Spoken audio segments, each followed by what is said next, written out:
Hi everyone, and welcome to a wonderful new episode of Minxcast. I'm Minx, joined always by definition, Hello.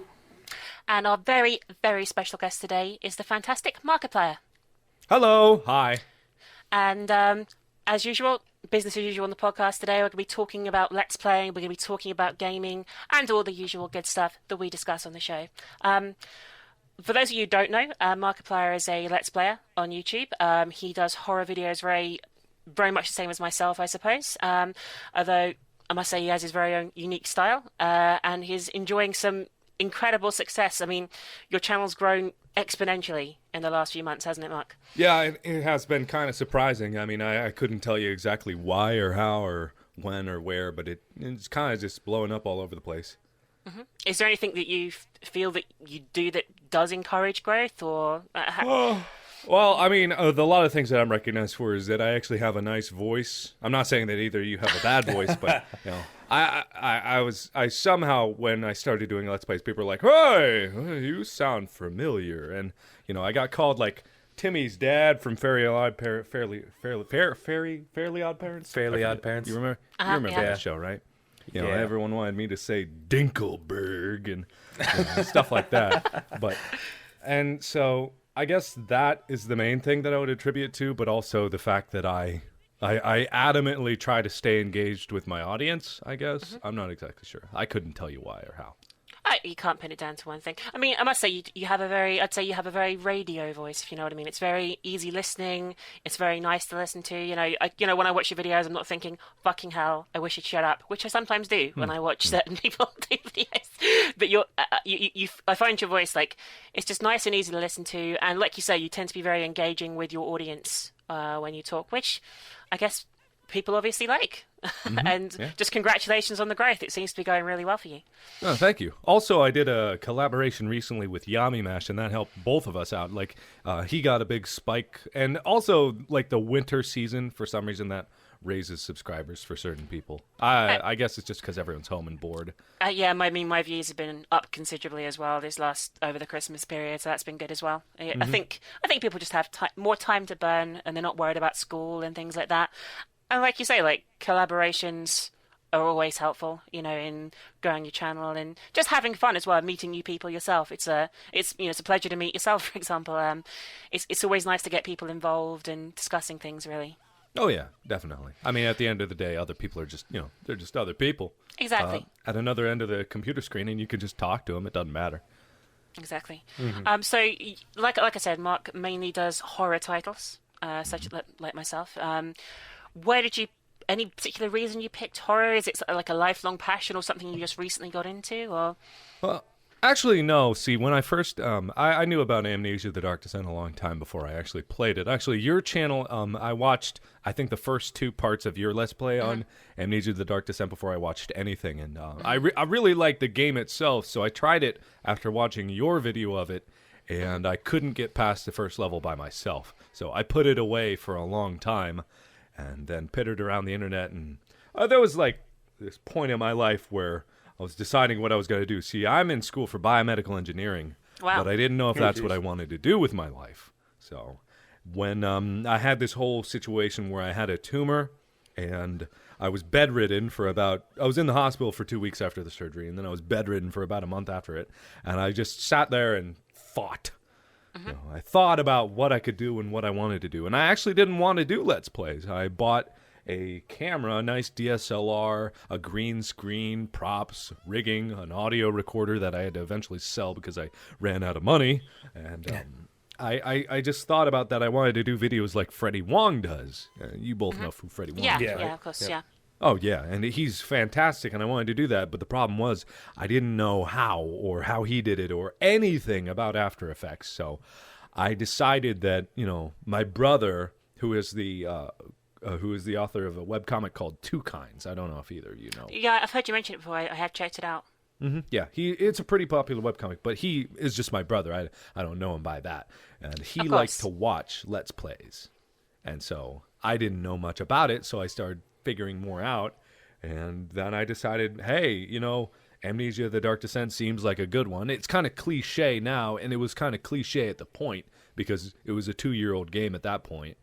But I decided to do it anyway, and I kind of moved on from there. And people, I have a feeling that people like to watch horror Let's Plays more than anything else because they feel like they're more engaged and they're with you in the experience. It's more like watching a horror movie than watching a documentary, as some people do Let's Plays. I totally agree with you. I think, I mean, one of the reasons I do horror, I actually, like, I'm sure you possibly are aware, judging by my current channel name, I did try and move away from horror. And I must admit, I found out my audience just didn't enjoy a lack of horror videos, as it were. So, you know, I decided to swap back. I mean, I'm a big fan of horror myself, but trying to do something else, it just didn't engage people on the same scale. I wasn't getting the same response from my fan base, as it were. So I moved back to horror, and it's where a lot of people like to watch videos and where they draw the atmosphere from the game into their lounge, as you will. You know what I mean? It's like being immersed while you're watching somebody else. Yeah, I totally agree. Because, go ahead. I've been rambling for about 5 minutes, so you can go ahead.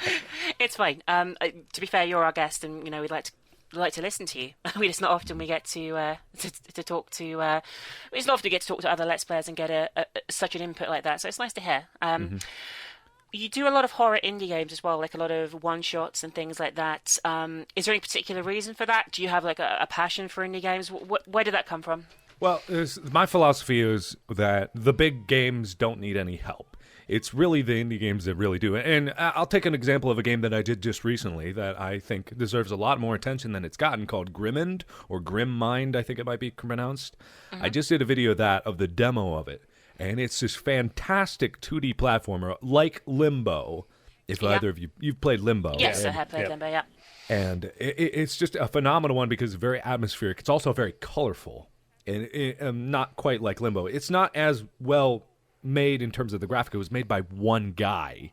And when I found it, it was just very recently released, and no one had reviewed it at all on the website. No one had played it, and I looked at the gameplay video, and it looked phenomenal, and I played it, and it was. So I feel like there are so many games out there that deserve attention because there's these people that have a passion for a game, and I can definitely get behind that, and they have this enormous drive to make their dream and their vision come true, and I think that they should give a chance, or get a chance, to make that happen. And me being in a situation where I have suddenly, very quickly, I got more people, I feel like, you know, in addition to the charity live streams I do, I feel like I should help out the community in terms of letting other people have the limelight.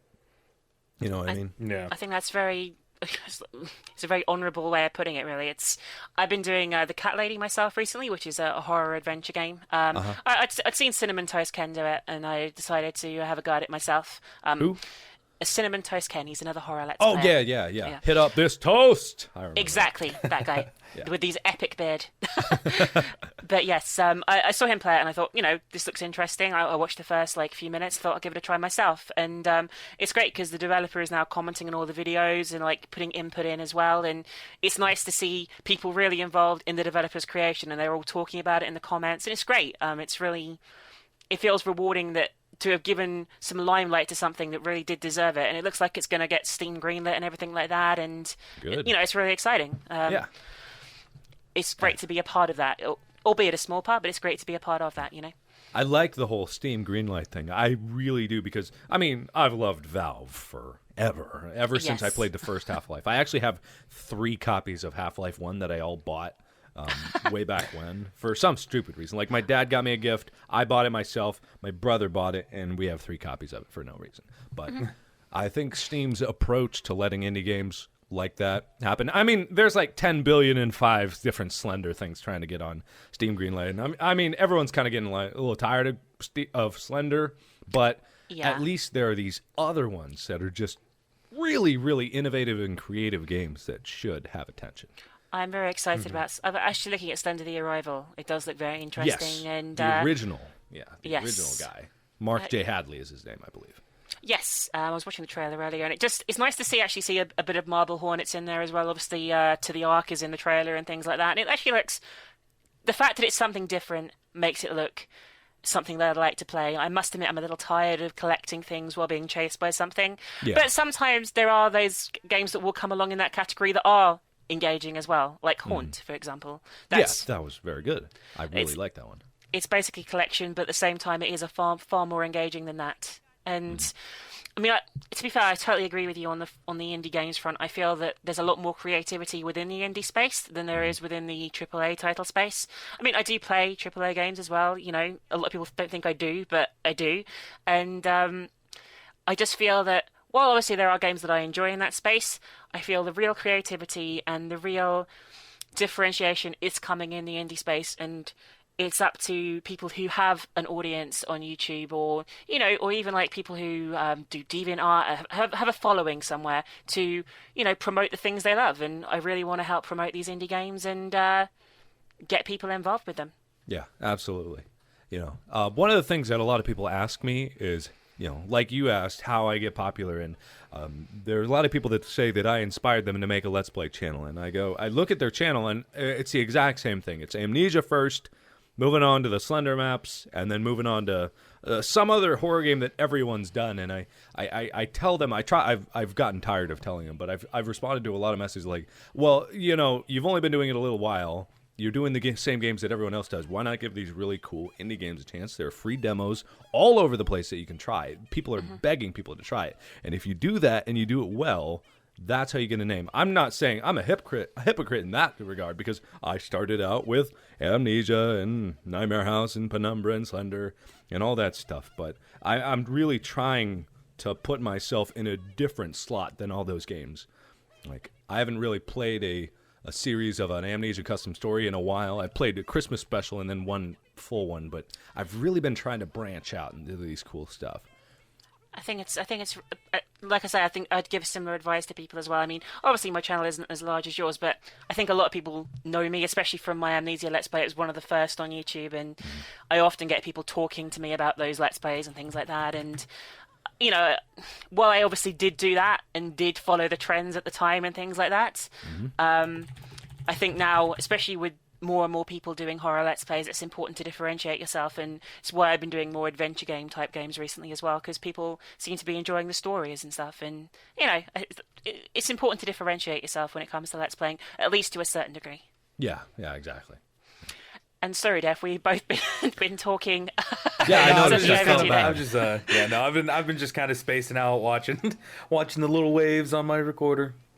They're fairly hypnotic. But anyway, we'll move slightly on, and I'd like to talk about what we've been playing recently. And Def, seeing as we've been talking, you go first. What have you been playing in the last over the Christmas period? Because I haven't properly spoken to you since then. I've been playing. Well, Michelle, you got me that Street Fighter Cross Tekken. I've been playing that until I can't play it without throwing my controller, because fighting games just kind of have that ability to spark the deepest seated urge to destroy things in your room when you play them. Otherwise, I did just buy The Secret World, which we had talked about on an earlier podcast, because I'd played the closed beta, and I mentioned that some things could have been worked out a lot better. But now that I bought it, since it's free to play, well, there's no monthly subscription fee, not exactly free to play. But it does feel a lot more fleshed out, and it has been draining my life. Would you recommend it as a Oh, MMO? yeah. Well, it depends. I mean, the combat isn't great, but I wouldn't say it was as clunky as the Old Republic's. If you're really, really, really big into like lore and the storylines of MMOs, and I know a lot of people aren't. Usually, everyone just skips the quest dialogues and stuff like that. But but this one it's genuinely fascinating. I think it's because it has to do with a lot of conspiracies and stuff like that, of like actual conspiracies and truths, and it brings into like a lot of religious conspiracies, because it revolves around like the Illuminati and the Mason Order and stuff like that. So, and I like it. So yeah, if you're really big into like stories and stuff like that, I think it's a good thing to try out. So it sounds like a far cry from WoW. Kind of, yeah. Okay. I might have to give it a try. I mean, for everything that I said about Guild Wars 2 and wanting to play something that was different to WoW, I still kind of wanted the Trinity and stuff and things like that. I mean, Mark used to be a big WoW player as well, didn't you? I think Oh, I've heard don't you mention remind me. before. I'm trying to, Yeah. trying to forget that ever happened. Remove it from your life. I think a lot of people have been big into World of Warcraft at some point now, and it will forever influence their MMO, response to other MMOs and things like that. It does. It really does. But I didn't start with World. I started with City of Heroes, and I was very sad to see that it shut down recently. Yeah, I Yeah, heard it that. did. Yeah. Like, that's a damn shame. I know it's not profitable, but still, I mean, people, if they're willing to spend their time on it, they should be Yeah. able to play. But, oh well, I stopped playing a long time ago, so. How long's it been since you stopped playing WoW? Well, I mean, I still have it installed, and I log in every once in a while, but I see no reason to level up or anything.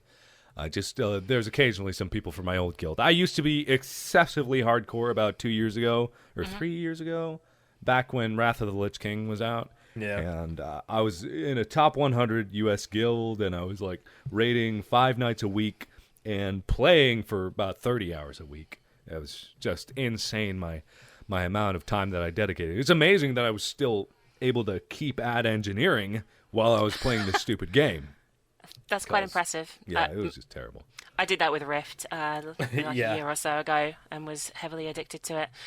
You still play WoW off and on, don't you? It's like WoW sort of digs its claws in and won't fully let you go. Every once in a while, it's hard to put down sometimes because WoW's not a bad game, and that's the problem. The problem is it's an exceptionally good game, or it was. I didn't care too much for Cataclysm all that much, but like back when I played Vanilla WoW, it was an exceptionally good game to the point where it was hard for me to not play it. And that's probably why I started to hate it so much after a while, just because I couldn't. It was to the point where I didn't want to do anything else. Proper addiction. Yeah. Anyway, Mark, what have you been playing? Me? Well, see, that's the problem. I haven't really been able to find games that I enjoy to spend my time in, because I used to be, a hardcore gamer, able to play games for about 16 hours at a time, but I haven't found anything that really sparks that interest anymore, because I played, let's see, what's the last game I really played? I guess it was Far Cry 3. I played that on my own, and I thoroughly enjoyed it, even though I only played it for about a couple hours at a time. But after that, after I got bored with it, I finished the game, but I got bored with it before I finished it.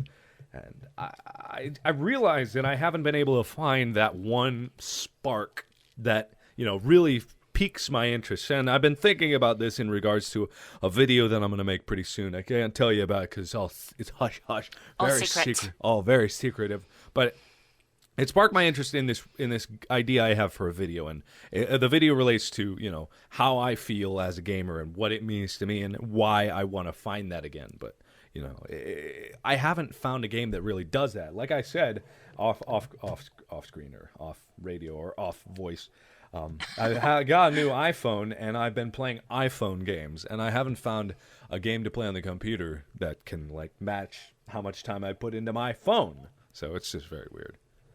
If that's how you feel at the moment. I mean, to be honest with you, since I started recording games, and particularly over the last few years, my ability to play games for lengthy periods of time, aside from Guild Wars 2 this year, has been dramatically lower. I used to be able to sit down for hours and be like, gonna play a game, 4 hours. Oh, where'd the 4 hours gone? Now, after an hour, I'm thinking, how long have I been playing?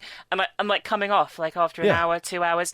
I've been playing Far Cry 3 in exactly the same way you described. Never more than 2 hours at a time, little bits here and there. I love it, but at the same time, I can't put my mind to something like that for more than 2 hours. And I don't know. I'm wondering if it's a symptom of Let's Playing to a certain degree, because I think you're exactly right. Yeah.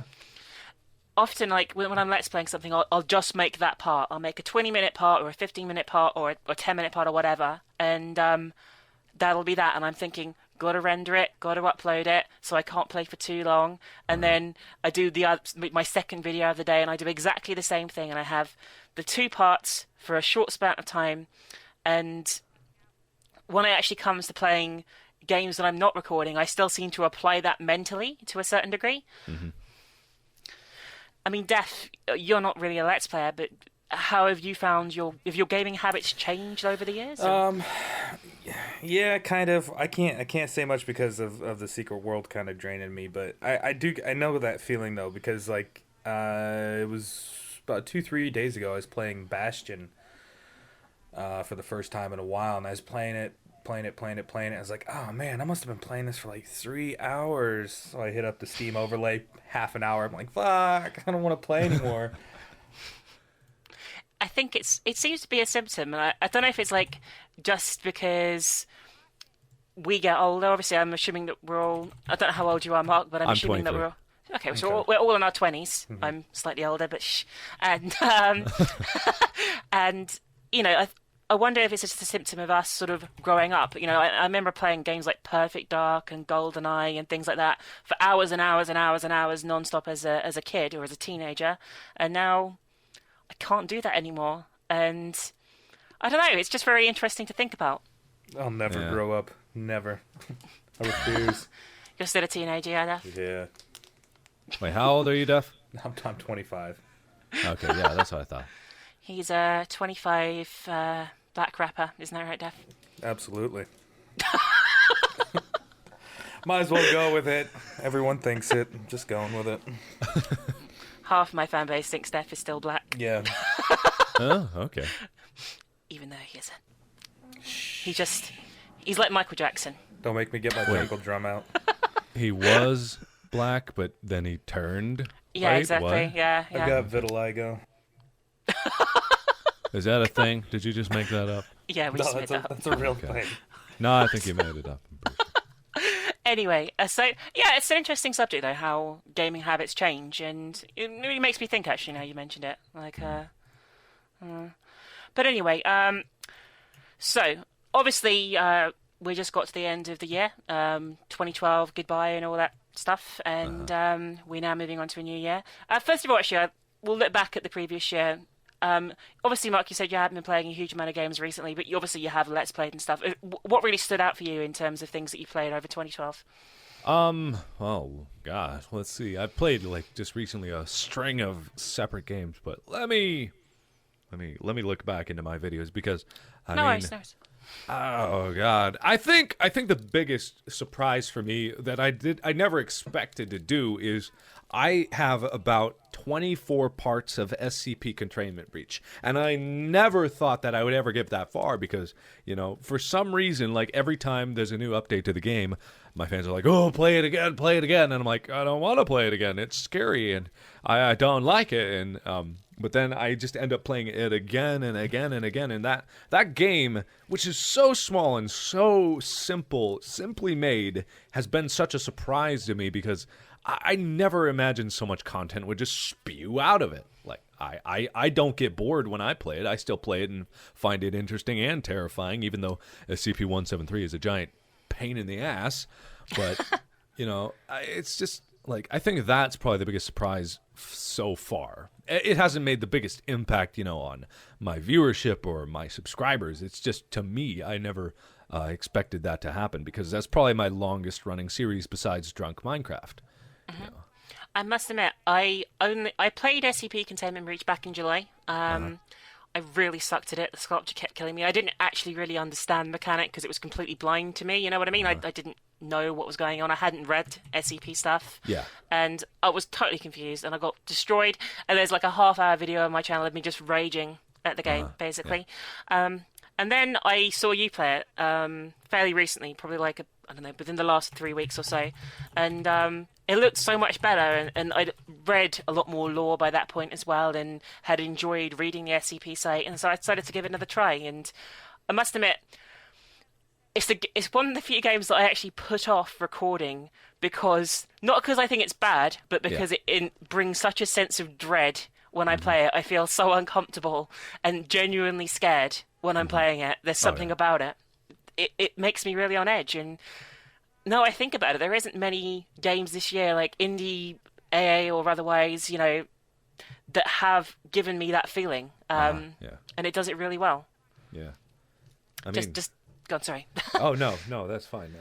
the last time that I really unbelievably felt terrified in a game that wasn't SCP was back when I first started doing Amnesia custom stories. I mean, they still scare me, but it's mostly just very small parts of it are very, frightening or startling, or the atmospheres combines with the feeling of being hunted to make it. But the last time that I actually felt so terrified that I wanted to quit was when I played I think it was Abduction or La Casa. I'm not sure which one it was, but one of those made me want to just Alt F4 out of the game and go look at puppies or something. Because was it the suits of armor in La Casa moving down the corridors? It was right after that, and then there was this hallway where I got chased down. I can't remember. It's been a while, but I mean, I absolutely thought that I was going to die because things were chasing me. It was the weirdest feeling in the world. They're both great custom stories. We actually had Russ, the creator of La Casa, on the podcast a few months ago. He hosts Cry's live stream with him. Oh, really? Good. He made it. Yeah, it was really interesting. You actually get some perspective on level design and things like that, and monster design. He talked a bit about that. So yeah. I think for me, custom stories have got a bit stale now. But hopefully we can see some new innovations with Machine for Pigs. And Gary Snowy's Secrets was absolutely amazing. It was so much fun. Yeah. Def, not that you play many scary games and stuff, but what was the standout title of 2012 for you? Obviously of any genre. Of any genre. I was going to say, because I played Amnesia once, drunk. Yeah, he played drunk. He did drunk and scared Amnesia. Man. Yeah, cool. I was too drunk to be scared. I won't touch it sober though, so that's cool. On the third video, he forgot to record. He was that drunk. Yeah, I recorded all the vocals, but I didn't record any of the video. I've done that before. I have not drunk, but I've done that. Oh well, I was pretty gone. 2012, geez, it's a toss-up between really, cause I guess I didn't play a lot of brand new games, like out-the-box games in 2012, Guild Wars 2 mostly, and Borderlands 2. I played a lot of Borderlands 2, but I sunk a lot of hours into Guild Wars 2. I actually, more than you, actually. Like we measured penis there for when the last time we played. Thanks. I Okay. think I beat her out on that one. You think you might have? Yeah, I think I might It's have. bad when you think By quite a few hours too. Actually, I was surprised. I seriously thought you'd played it more than me, but You played like 400 hours, and I had played like 312 or something. Yeah. So you were almost 100 hours ahead of me. Mm-hmm. That's a big penis. Okay. My standout games of 2012. I've already done a video about this, but The Walking Dead for me was my favorite game of the year. I have not played it. I really recommend that everyone plays it. Really. I mean, I guess it has been over Let's Played. It was really something that everyone did. But in terms of just like a gaming experience on a personal level and being moved by a game and drawn into a game and relating to the characters and stuff like that. I haven't really felt that in the game for a long time, or perhaps ever, on the same scale as The Walking Dead. And I'm not even a fan of like the TV series or anything like that. No. I know, that's what I was thinking too. No. I'm sorry. But I don't know, the TV series didn't grab me. I guess I didn't really like the characters too much. I'm sorry. Bum, bum, bum. It's okay. There's like Jaws music playing in the background as you both circle around, glaring. But but the game, absolutely phenomenal, and I don't think I can't recommend it enough. I didn't think I'd like it.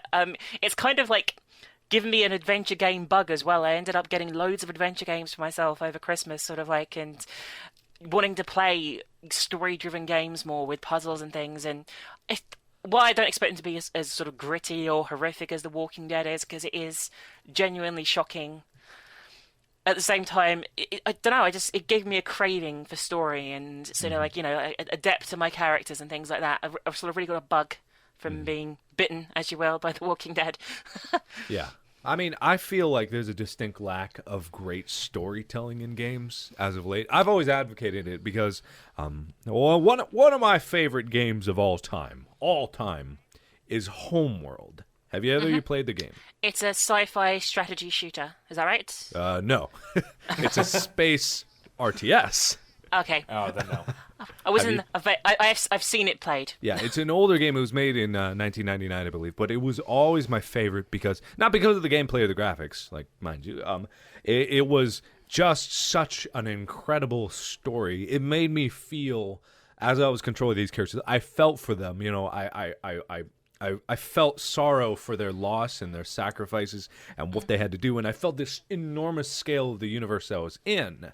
And, you know, it was just the most engaging experience that I ever had. And I'm lucky that it's one of the first games, because I played it when it was released, and I was, 11 at the time. And it was one of the first games that really shaped what I thought could happen in like any sort of storytelling game. And then Half-Life came along, or Half-Life was before then that, and then Deus Ex, and then, oh, God, and then it was great. It was like a golden age for story-driven games. And then there just came all these shooters, and like, it kind of fell out of sync. Like, there are stories. They're not good, but they're stories. Yeah. I mean, I totally agree with you. Well, I'd like to talk about this actually a bit more. Def, can you think of any sort of really story-driven games that have drawn you in and sort of what era they were from? Or? Yeah, I've mentioned this in probably every single podcast we've done so far. On Good and Evil. I've never played it. Oh, how's that sequel coming along? It's supposed to be a next gen. It's supposed to come out on a next gen console. That's what they said in the last gen, didn't they? I don't know. Well, they had what was it? They had teaser cinematics from it that looked like they were going to be coming out on next gen consoles. So I don't know. I hope it does come out though. He is a big fan. He's always an advocate of it, and we always get into an argument because I don't think it's that good. Yeah. But I think it's a great game. Well, another game, I haven't played it myself, but another game that, you know, I've heard that had a great story and all that, and it was fantastic, but it isn't getting a sequel, is called Enslaved: Odyssey to the West. I've heard of that, yeah. You've heard of it. Yeah, everyone's heard of it. No one played it. But I heard that its story was absolutely incredible. Yeah, it's just that people didn't latch onto the game for some strange reason. I don't know why. I didn't. It's fairly recent as well, isn't it? It's 2-3 years ago. Let me look. I'm gonna have I need to have a look at this. Yes, it's the one with the big guy and the girl that he saves, and they do stuff running around. Yeah, I don't know what they do, but he's got the Super Saiyan hair. Yeah, he has, and there's a big robot behind him, like smiling, but kind of evilly at the same time. The Robo T-Rex monkey? I don't know what that is. I think it should be. Robo T-Rex monkey should be a thing. Okay, yeah. And he's got to carry around this girl everywhere he goes. And there's this fat guy. I don't know who he is. But anyway, yeah, for some reason that game got no attention, or not as much attention as it wanted, because it's obviously a AAA title. Enormous levels, beautiful graphics, all that sort of stuff. But nothing, you know. And... well, maybe I'm wrong. Maybe its story sucked. Maybe it deserves to not have the attention. Maybe. But from what I heard and what I know, it does have a good story, and it just didn't get the attention it deserved. I think there's a lot of titles where that does occur, actually, especially in sort of today's sort of instant fix sort of sequel-a-thon market, as it were. Mm-hmm. Yeah. One thing, I mean, going back to what you said about the golden age of video games as well, I think back to the same period fondly. It's quite uncanny, actually, how we have the same opinion on this, but that period with Half-Life, and for me, the Thief games as well, and that period, it was just amazing. I remember playing so many games around that time, like Baldur's Gate 2 as well, that just drew me in. I loved the cast. I loved the gameplay. That was the period where I was playing games for extended periods of time, and I wonder, perhaps that is a relation to what we were talking about earlier. Perhaps games genuinely were better back then, or at least could engage us a bit better than they do now. Don't take quotes out on that. You'll regret that later. I know. People will be complaining. I mean, I'm not saying it was the golden age. I mean, it was the golden age, but you know, it was better back then. Back in my day, you know, it was better. You had games where you could die and then everyone would stay dead. Just it was great, wasn't it? Wasn't it? It was amazing. Okay, all right, that's what I thought.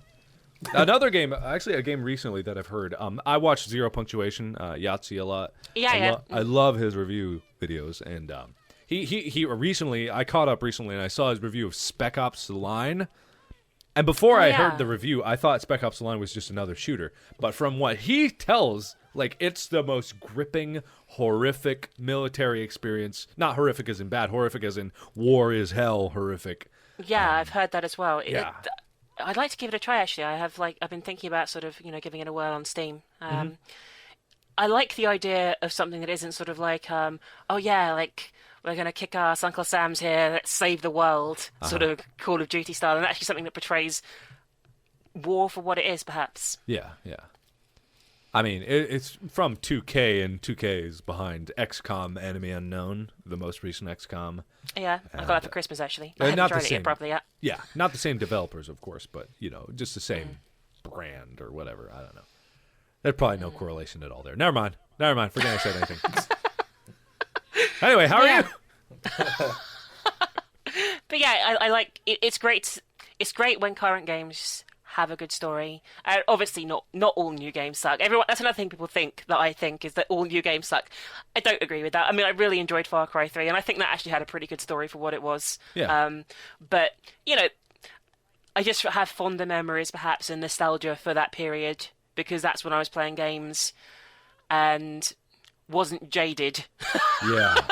I guess is the way of putting it. But yeah, it's interesting. Anyway, we'll move on with another section. And 2012's at an end, like I said. 2013, plenty of new games coming out. Def, what are you looking forward to next year? He's quickly gone to GameSpot. He's like looking through their release schedule. No, I don't know because what is coming out? Because we've said before that we're still looking forward to The Last of Us. That hasn't come out yet, has it? That's still It hasn't come out yet. That's slated for this year, isn't it? It does look interesting, like especially like the AI and the way that it behaves. It's a PS3 exclusive though, isn't it? Yeah, it is, and I don't have a PS3. Okay. Do you have a PS3, Mark? I do not. Everyone wants me to get one. I'm probably not going to get one. We are all rolled out for The Last of Us.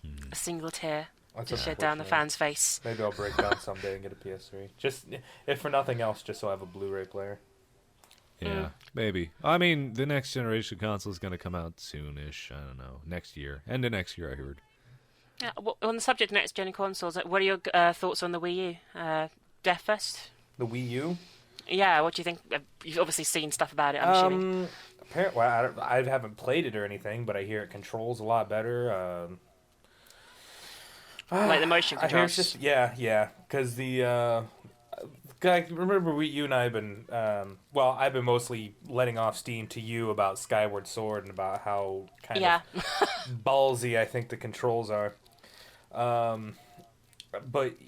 And I don't know if it's the game or if it's just the Wii Motion Plus, but if it's something it is the Wii Motion Plus and it's something that's rectified on the Wii U, then I'm all for it because Nintendo's not a bad. Nintendo's been doing pretty good lately, and the Wii wasn't terrible, not my favorite, but if they fix a lot of the problems I didn't like about the Wii on the Wii U, then. I think most people who played a Wii will say the main problem with the Wii was the fact the motion controls were really crap. Like, they were really bad. Yeah. I mean, have you played a Wii, Mark, or have you thoughts on the Wii U? The last time I played a Wii was back when it first came out because my friends would have parties and, Super Mario Strikers was fun and Wii Sports was fun, but I never really got into it because the games that I wanted to play, that I was interested in, weren't really on the Wii. So, I mean, some of them are great. Paper Mario, I love Paper Mario. I played the crap out of Paper Mario when it first came out. But then, things just get differentiated, like the titles that I want to see. Like Kingdom Hearts, for example. Started out on PS2, correct?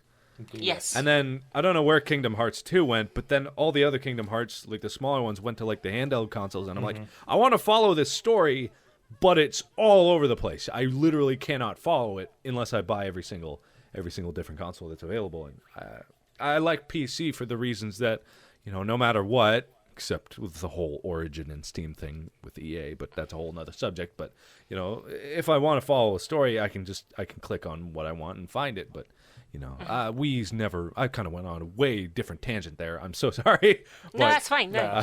This show's all about tangents. Yeah. So what was the question even about? I've totally forgotten.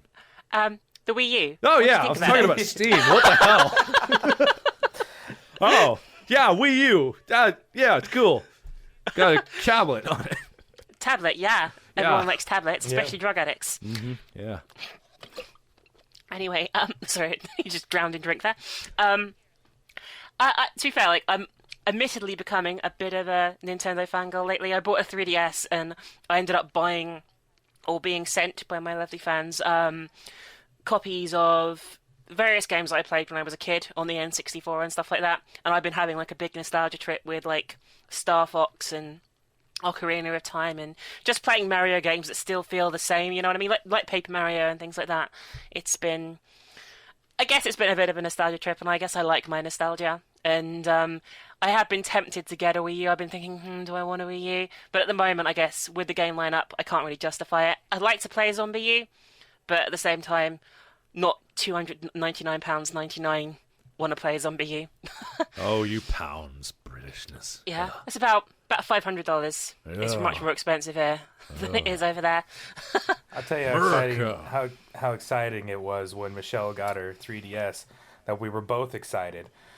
That Michelle and I were in a Skype call, and she was playing Scribblenauts, and I'm sitting there screaming answers to her. She's like, oh, I need another weapon. I need another weapon. Oh, try throwing stars. Try throwing stars. It was good fun. The fun you can have with a 3DS. Everyone should get one. Anyway, I'll take my check from Nintendo later on.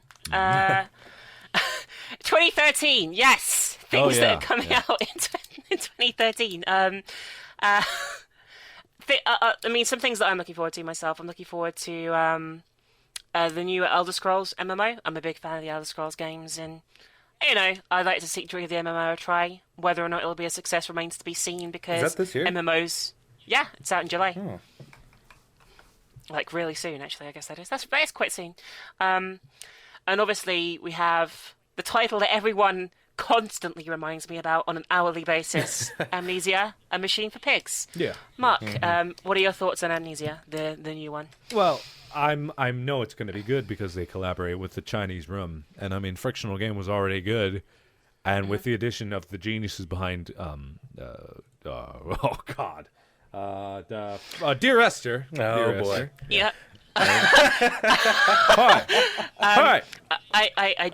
I did a video a while back on Dear Esther where I wasn't pretty mean to it, and it kind of got quite out of hand with people being upset with me. But please continue. Okay, all right. In terms of storytelling, maybe not level design, Dear Esther or the Chinese Room can help. But anyway, I know that A Machine for Pigs is going to be great. If not for the game itself, you know, people are going to have unrealistically high expectations about the game, so some people are going to be disappointed in the game.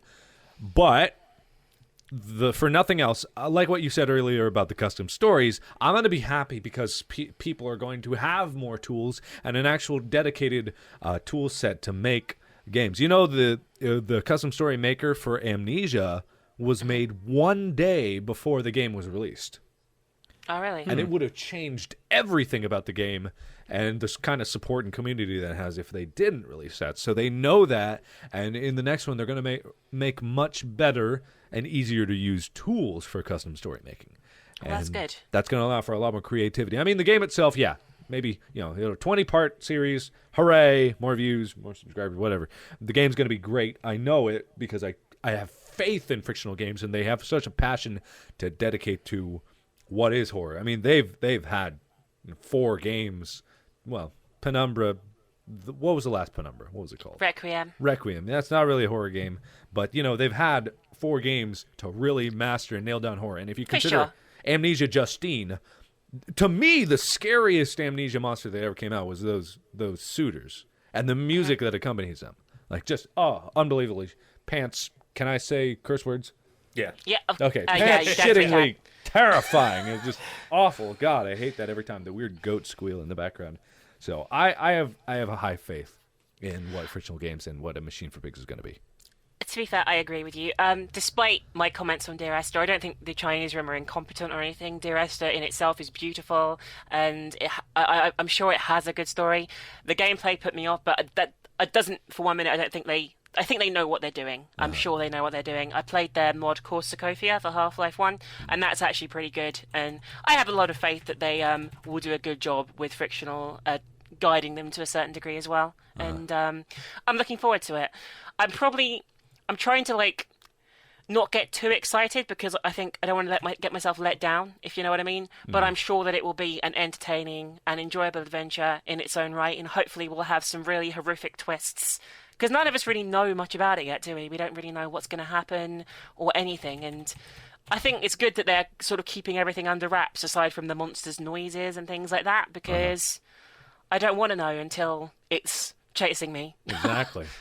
To me, those trailers that they released, especially the most recent one, the first one where the thing was bashing down the door was pretty scary, but the other one where he's actually running and you can hear the footsteps literally like two steps behind you, I felt like I was panicking because that thing was so, whatever it was, I have no idea what it was, but it was so close that you just don't want to turn around. You just have to keep running, and that's the kind of terror that I want to feel when I'm playing the game. Like, Totally agree. Always right behind you. That's what I want. Always.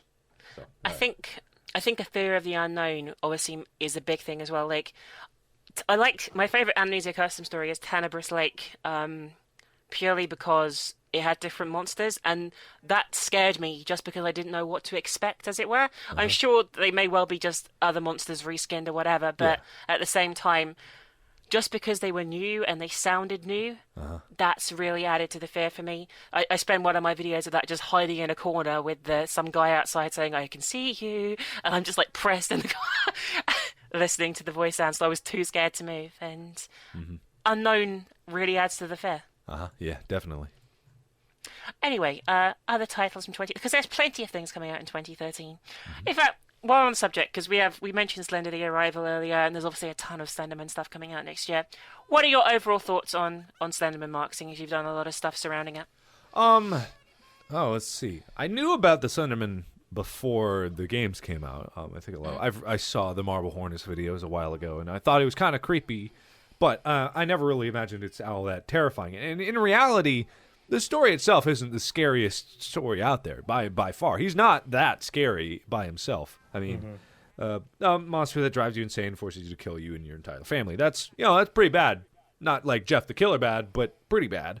But I mean, it's so weird that people latched onto him. I don't know why they did. I mean, I think PewDiePie was probably not the first to do the video of it, but pretty close after that, the game got released. And I think because he has such influence in the world, because he has so many followers, he has so much influence in indie game. No matter what game he plays, suddenly that game is big. Not just because people who watch him want to play it, but because the people who watch him to play the games that he plays also does. And some people go, "Ooh, that game's a good one to do a Let's Play up, so I'll do that too." I'm not saying people are mooching. That's not what I'm trying to say. I'm saying I think that's just prevalent in Let's Playing as a rule. Sometimes you'll see someone play a game and think, "Oh, I'd like to play that game." It's not copying. Yeah, it's, exactly. You didn't know about it beforehand, and then you want to do it. Yeah, he spreads word really quickly because people look up to him, and I have nothing but respect for PewDiePie, and I don't want to get in a discussion of him at all unless you guys want to. I'd talk about him if you do, but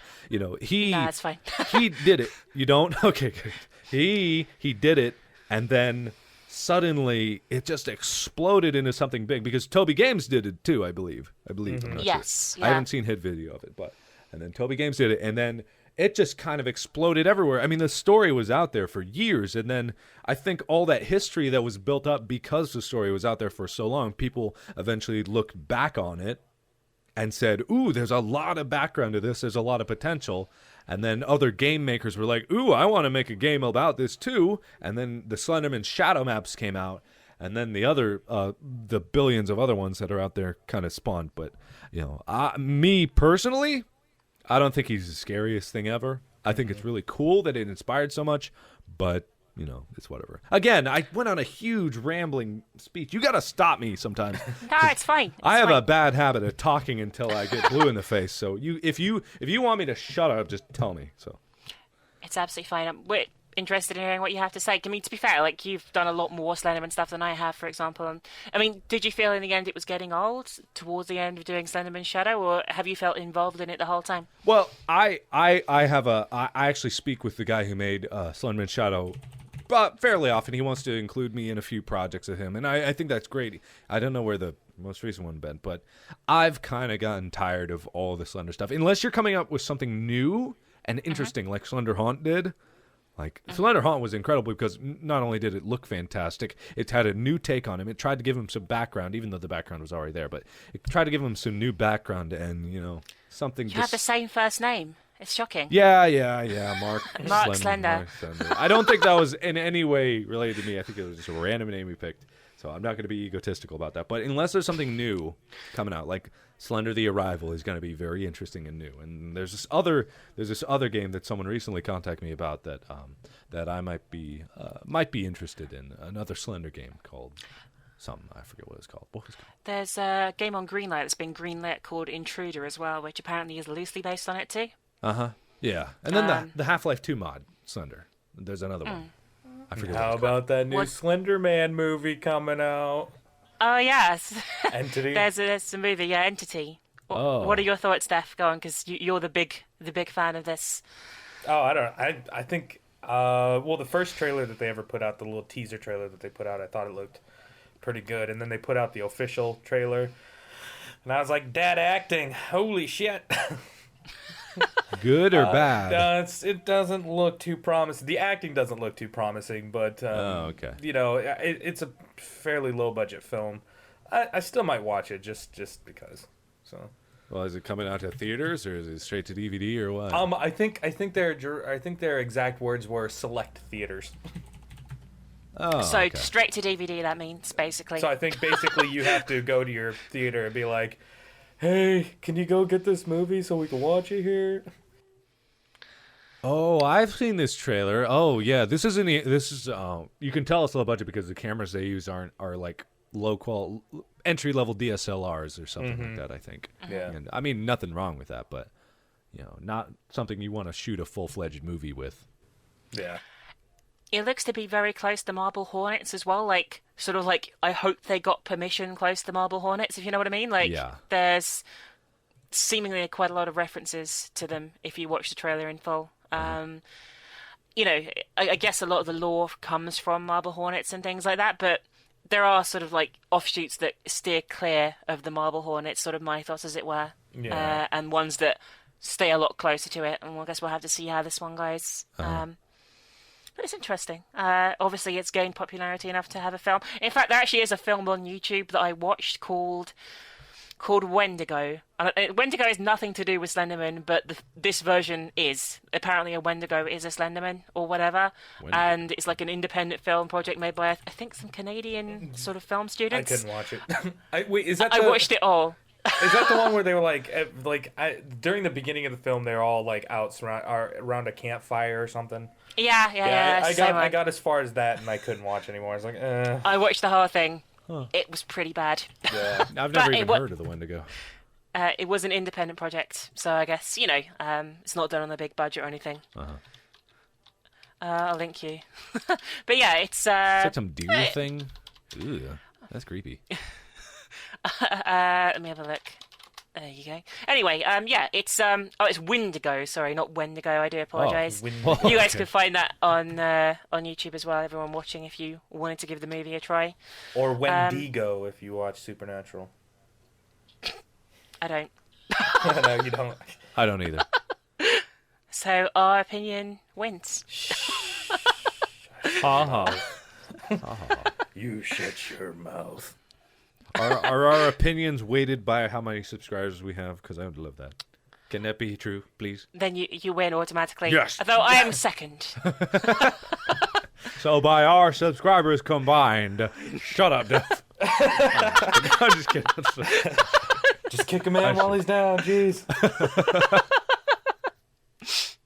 So, pardon me while I choke once again. But yeah, there's plenty of things coming out, and it's nice to hear some opinions on the Slenderman sort of stuff, and just the way a lot of those games are going at the moment seems to be just collect notes, I guess what annoys me the most, okay, out of all those, that game type, not just Slenderman, just the genre of being chased, the mechanic is wake up, find yourself somewhere, pick up 8 to 10 things, and somewhere between those 8 to 10 things, there's an extremely high chance you will just randomly die for no reason other than to create a jump scare. And that does bug me a bit.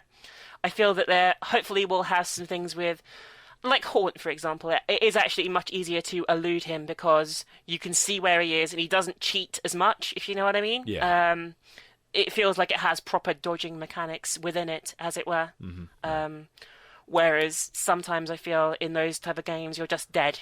Yeah. Like SCP-432, which you played recently. I played it today, and I put a video up as well. And while actually it was quite good fun at the same time, I did get mildly frustrated about chain dying within 3 seconds a few times in a row. Yeah. It was just kind of annoying. But that said, it was fun. yeah. It's early version. I'll give him the benefit of the doubt. Like the guy actually contacted me. The guy who made Grimmin contacted me and thanked me for playing his game. The guy who made SCP-432 contacted me and thanked me. And my name's actually in the main menu. I saw. I mentioned it in my video actually. I was so happy to see that. I mean, I don't have a big ego or anything, but you know, I was just like, oh, I'm so great. Anyway, so, all right. What was I saying? I've totally forgotten. No, it's I can't remember now either. SCP-432. Oh yeah, dying a lot. He's making another version of the game, version 2.0, because he hurried this one out in about 3 days after he saw that I made a video, and he'd kind of be like, "Oh, I'm gonna work really hard," and I give him a lot of credit because he pumped it out really, really quickly, and I was happy to see that. And he's got another one in the works. Let me look. He's got another one in the works, version 2.0, that he says is going to be about 4 times as big. Maybe. Wow. Yeah. So I'll certainly give that a try. You know, when it comes out and stuff. It's nice. Like I said before, it's nice to get feedback yourself as a Let's Player from the devs. I mean, I'm loving having the cat lady as maker commenting on my videos as I play through the game. Yeah. It was nice. Like I helped. I put some money into Grey, which is a mod that came out earlier this year, and seeing myself in the credits at the end, I must admit, I thought, yeah, that's good. Yeah. It's good. It's nice. Yeah, that's something I want to do too because I like to get involved with it. I mean, like I said before, you're probably one of the first Let's Play videos. When you tweeted me and I was like, oh my god, it's TheRPGMinx! I know her.